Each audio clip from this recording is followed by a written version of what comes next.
স্বাধীন বাংলাদেশে সর্বপ্রথম ধানের শীষকে বিএনপি তাদের নির্বাচনী প্রতীক হিসেবে ব্যবহার করেছিল 1979 সালের নির্বাচনে, যেটি ছিল বাংলাদেশের দ্বিতীয় সংসদ নির্বাচন।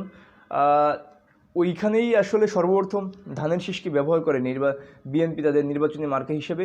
তবে এর যে ধানের শীষের ইতিহাসটা একটু পিছনে, আমরা যদি দেখি যে পাকিস্তান আমলে মৌলানা ভাসানী ন্যাপ ধানের শীষ প্রতীক নিয়ে আসলে নির্বাচনে অংশগ্রহণ করেছিলেন।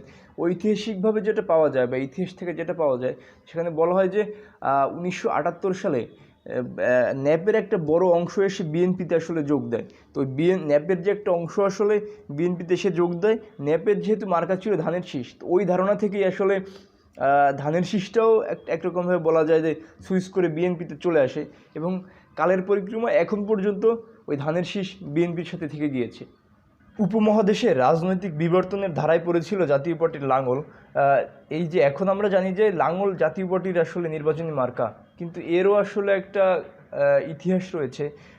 আমরা জানি যে 1953 সালে যে যুক্তফ্রন্ট গঠিত হয়েছিল, এই যুক্তফ্রন্ট তাদের নির্বাচনী মার্কা হিসেবে সর্বপ্রথম পাকিস্তান নির্বাচন কমিশনের কাছে লাঙলকেই চেয়েছিল, কিন্তু যে কোনো কারণে হয়তো নির্বাচন কমিশন তাদেরকে লাঙল দেয় নাই, যার ফলে তারা নৌকা নিয়েই নির্বাচনে অংশগ্রহণ করেন।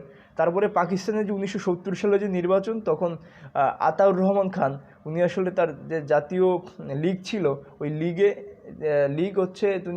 ওই লীগ তাদের যে নির্বাচনে অংশগ্রহণ করেছিল, তারা অংশগ্রহণ করেছিল এই লাঙল প্রতীক নিয়েই।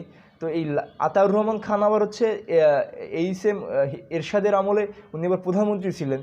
তো যেটা বলা হয় বা ইতিহাস থেকে যেটা পাওয়া যায় যে এরশাদ সাহেব বা এরশাদ এই যে আতাউর রহমান খানের কাছ থেকে মূলত লাঙলের ধারণাটা পেয়েছিলেন, বা লাঙলটা উনি নিয়ে এসে জাতীয় পার্টিতে আসলে স্থানান্তরিত করেছেন, এবং ওই প্রেক্ষাপট থেকেই এখন পর্যন্ত জাতীয় পার্টির সাথে লাঙল যে নির্বাচনী মার্কা, সেই নির্বাচনী মার্কা হিসেবে তাদের কাছেই থেকে গিয়েছে এখন পর্যন্ত।